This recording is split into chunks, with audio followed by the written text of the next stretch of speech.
Welcome to Subrata Gurukul. আজকে আমরা জানব ভারতের এক মনোমুগ্ধকর দ্বীপপুঞ্জ আন্দামান ও নিকোবর দ্বীপপুঞ্জ সম্পর্কে।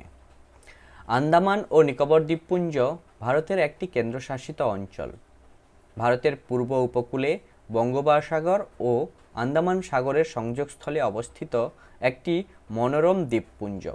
572টি দ্বীপ নিয়ে গঠিত, যার মধ্যে 325টি বড় এবং 247টি ছোট দ্বীপ রয়েছে, যেগুলির মধ্যে মাত্র 38টি জনবসতিপূর্ণ। আন্দামান নিকোবর দ্বীপপুঞ্জের মোট আয়তন 6497 বর্গ কিলোমিটার। এই দ্বীপপুঞ্জ তার মনোরম সমুদ্র সৈকত, ঘন সবুজ বন, সমৃদ্ধ সামুদ্রিক জীবন এবং অনন্য সংস্কৃতির জন্য বিখ্যাত। এটি একটি জনপ্রিয় পর্যটন গন্তব্য, বিশেষ করে স্কুবা ড্রাইভিং, স্নরকেলিং এবং সার্ফিংয়ের জন্য বিখ্যাত। আন্দামান ও নিকোবর দ্বীপপুঞ্জের কিছু আকর্ষণীয় স্থান: রাধানগর সমুদ্র সৈকত, বিশ্বের সেরা সমুদ্র সৈকতগুলির মধ্যে এটি একটি। এর সাদা বালি, স্বচ্ছ নীল জল এবং নারকেল গাছের জন্য বিখ্যাত। ব্যারাতাং দ্বীপ, এটি আন্দামান ও নিকোবর দ্বীপপুঞ্জের একটি ম্যানগ্রোভ বন। এটি তার অনন্য উদ্ভিদ এবং প্রাণী জগতের জন্য বিখ্যাত, যার মধ্যে রয়েছে নিকোবর হর্নবিল, যা শুধুমাত্র এই দ্বীপে পাওয়া যায়। এই সব কিছুর জন্য এটি জীবন্ত বন নামে পরিচিত। এরপরে আসি হাফলক দ্বীপ। এই দ্বীপটি স্কুবা ডাইভিং এবং স্নরকেলিংয়ের জন্য বিখ্যাত। এরপরে নিকোবর দ্বীপপুঞ্জ, এটি আদিবাসী সংস্কৃতি ও ঐতিহ্যের জন্য বিখ্যাত। এখানে বেশ কিছু আদিনিবাসী গ্রাম রয়েছে, যেখানে আপনি তাদের ঐতিহ্যবাহী জীবনধারা সম্পর্কে জানতে পারেন। এরপরে সেই কুখ্যাত জেল, ইংরেজ আমল থেকে সেলুলার জেল, ঐতিহাসিক কারাগার। ভারতীয় স্বাধীনতা আন্দোলনের সময় ব্রিটিশরা এখানে বন্দীদের রাখত। এছাড়াও রয়েছে রসদ্বীপ, জাপানিদের দ্বারা দ্বিতীয় বিশ্বযুদ্ধের সময় নির্মিত একটি বন্দর, যার ধ্বংসাবশেষ এখনও দেখা যায়। 2011 সালের জনগণনা অনুযায়ী এখানকার জনসংখ্যা 3,89,422 জন।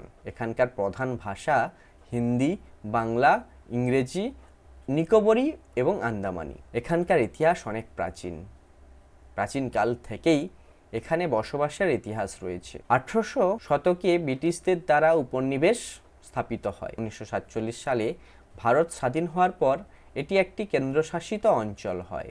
সংস্কৃতিও যথেষ্ট সমৃদ্ধ। আদিবাসী জনগোষ্ঠী, বিশেষ করে নেগ্রিটো ও মঙ্গোলয়েড এর অনন্য সংস্কৃতি এখানে দেখা যায়। ব্রিটিশ ও ভারতীয় সংস্কৃতির প্রভাবও এখানে রয়েছে।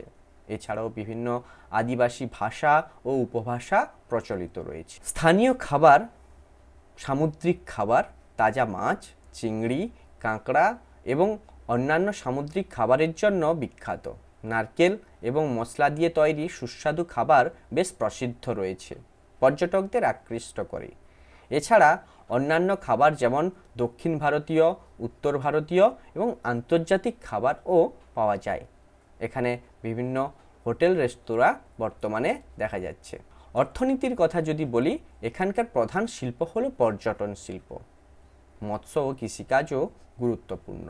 এখানে যথেষ্ট পরিমাণে খনিজ সম্পদ মজুদ রয়েছে। পরিবেশ যদি বলা হয়, বিশাল বনভূমি, সমৃদ্ধ জীববৈচিত্র্য, প্রবাল প্রাচীর ও সমুদ্রী জীবনের জন্য বিখ্যাত। বেশ কিছু সংরক্ষিত এলাকা ও জাতীয় উদ্যান রয়েছে। আন্দামান ও নিকোবর দ্বীপপুঞ্জ ভারতের একমাত্র স্থান যেখানে আগ্নেয়গিরি রয়েছে। এটি ভারতের একমাত্র স্থান যেখানে হাতি এবং বন্য শুয়োর একসাথে পাওয়া যায়। আন্দামান ও নিকোবর দ্বীপপুঞ্জে বিশ্বের দ্বিতীয় বৃহত্তম ম্যানগ্রোভ বন রয়েছে। কিছু গুরুত্বপূর্ণ তথ্য: আন্দামান ভ্রমণের জন্য। ভ্রমণের সময় অক্টোবর থেকে মে মাস, এই সময় আবহাওয়া মনোরম থাকে এবং বৃষ্টিপাত কম হয়।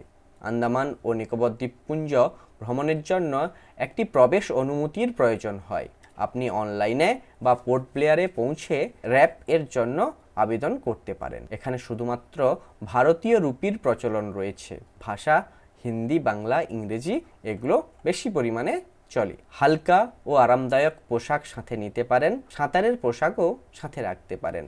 রোদ থেকে সুরক্ষার জন্য টুপি এবং সানস্ক্রিন সাথে রাখবেন। যাওয়ার জন্য পোর্ট ব্লেয়ার দ্বীপপুঞ্জের রাজধানী কলকাতা, চেন্নাই, দিল্লির সাথে বিমান সংযোগ স্থাপন করে।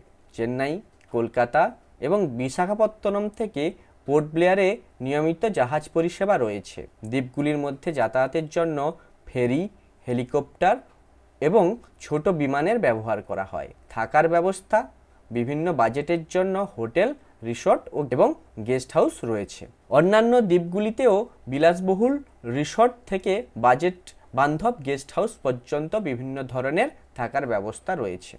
আন্দামান ও নিকোবর দ্বীপপুঞ্জ একটি অসাধারণ দ্রষ্টব্য স্থান।